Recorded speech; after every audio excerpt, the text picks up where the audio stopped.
moi, pour résumer, mon département, ce qu'on fait généralement, ça ressemble un petit peu à faire du Photoshop sur du film. Si un éclairagiste qu'on voit dans le cadre de l'image, mais qui ne devrait pas être là, on l'efface.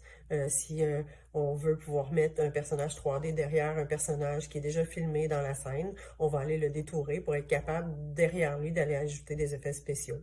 C'est un peu la spécialisation de mon département, mais il y a tous les autres départements qui vont créer le contenu aussi pour ajouter à ce qui a été tourné. Mon département, ben, c'est peintre et roto.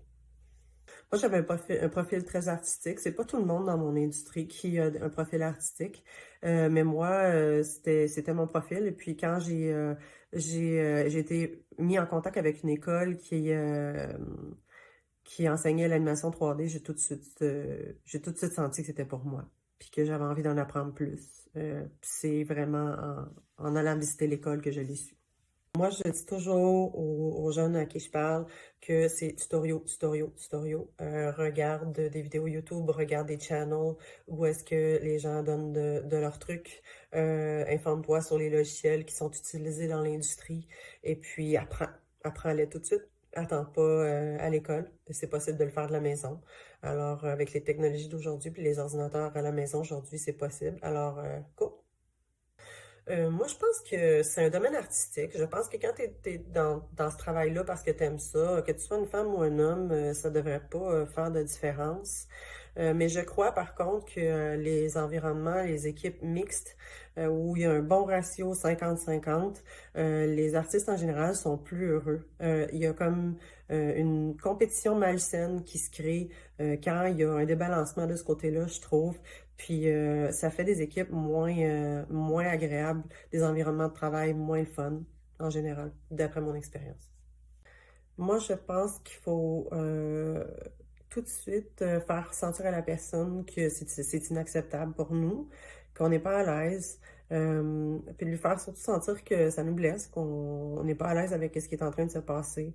Et si on voit que cette personne-là, elle l'a échappé, oui, puis qu'elle s'excuse, ça va, mais si on sent que la communication n'est pas possible, puis que la personne ne se sent pas du tout concernée par comment on se sent, ben c'est de se tourner vers les personnes en charge. Il y a toujours les ressources humaines. Il y a des gens que c'est leur travail de gérer ces situations-là. C'est pas le travail d'un artiste. Un artiste, lui, est là pour faire son travail. Ben, premièrement, comme n'importe quel métier, il faut s'assurer d'avoir le talent, les aptitudes, de savoir qu'on est à notre place parce qu'on aime ce qu'on fait. Ça, des fois, c'est un petit peu plus difficile de le savoir au départ. Mais par la suite, quand tu sais que c'est ça, là, de jamais laisser personne te convaincre que tu dois en faire plus parce que tu es une femme. C'est faux. Il n'y a personne qui demande à une femme d'en faire plus. Et s'il y a quelqu'un qui donne cette impression-là, ben, ça lui appartient, ça t'appartient pas à toi. Moi, je crois que mon plus bel accomplissement, en fait, c'est d'avoir persévéré tout ce temps-là et d'avoir réussi à me positionner dans un emploi où je pense que je peux moi-même être un leader positif féminin et apporter ma propre façon de gérer mon équipe, basée sur mes expériences passées négatives et positives, pour apporter un bon environnement de travail pour mes employés. Je pense qu'ils sont contents de travailler avec moi, puis je pense que c'est ça ma plus grande fierté.